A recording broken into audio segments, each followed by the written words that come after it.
अमरावती शहरात संपूर्ण जिल्ह्यात काँग्रेस नेता व आमदार यशोमती ठाकूर यांनी बॅनरबाजी करत एनडीए सरकार विरोधात विविध मागण्यांसंदर्भात केंद्र सरकारचे लक्ष वेधले। बॅनरवर एनडीएचे पहिले 15 असं मुख्य हेडिंग देण्यात आले।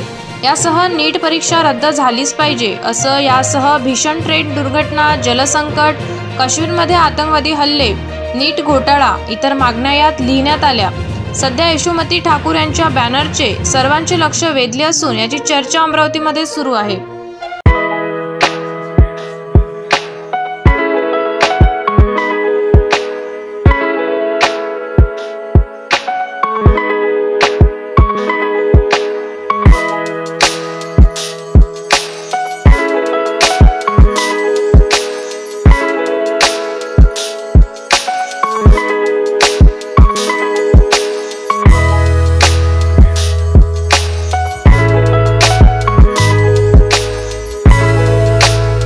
अशाच वेगवान घडामोडी पाहण्यासाठी आताच आमच्या जनविकास न्यूज चॅनलला सबस्क्राइब करा आणि रहा रोज अपडेट।